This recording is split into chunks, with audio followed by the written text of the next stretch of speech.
On passe maintenant à la deuxième étape. Je vous demande de remplir une fiche de personnage comme telle qui va passer à travers les différentes choses qu'il faut considérer pour son monologue. En réfléchissant à chacune de ces choses-là, ça va vous assurer de bien comprendre le monologue, de bien comprendre votre personnage, puis ensuite de pouvoir améliorer en général votre monologue. Alors, on va passer à travers ça ensemble maintenant.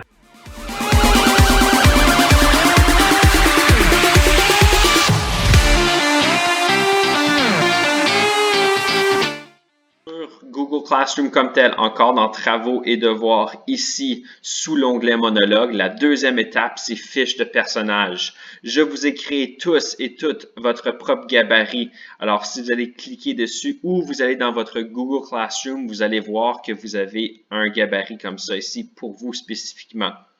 Alors, dans la fiche de personnage comme tel, vous allez voir qu'il y a différents éléments. Alors, considérez si vous êtes un homme ou une femme. Ça va dépendre de comment vous allez vous présenter. L'âge approximatif, si vous êtes quelqu'un de plus âgé, ça va être différent de si vous êtes quelqu'un de plus jeune au niveau de votre personnage.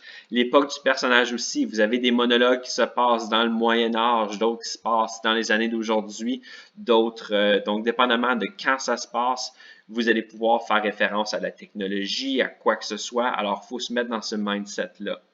La profession ou le rôle du personnage comme tel aussi, est-ce que c'est quelqu'un qui est très riche? Est-ce que c'est quelqu'un qui est plus pauvre? Est-ce que c'est quelqu'un qui a un titre très connu? Ou est-ce que c'est quelqu'un qui est plus comme un paysan? Ça va avoir aussi un impact sur ça.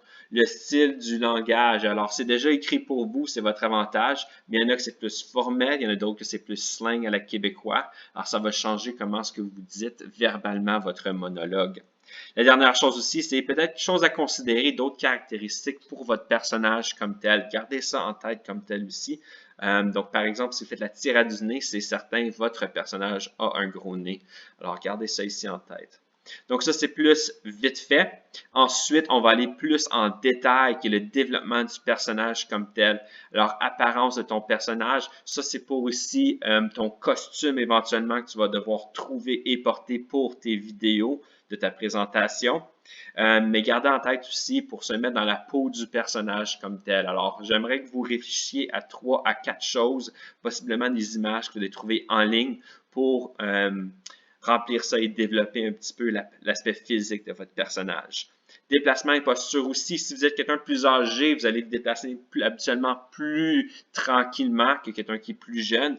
Alors, dépendamment de la personnalité de ton personnage, ça va avoir un impact ici sur le déplacement et la posture de ton personnage. Alors, à garder en tête.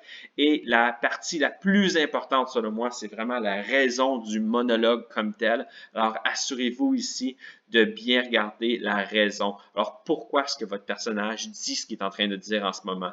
Est-ce que c'est direct ou est-ce qu'il y a des raisons un petit peu cachées? Alors, vous allez devoir faire une recherche sur la pièce ou le film ou quoi que ce soit du pourquoi du monologue. Alors, c'est ça ici qui va demander plus de travail, mais c'est surtout ça ici que je vais aller lire dans chacune de vos fiches. Alors, assurez-vous de bien faire ça.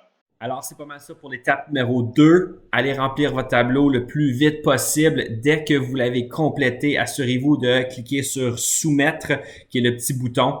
Et puis, moi, je n'ai pas accès, malheureusement, parce que je suis un enseignant.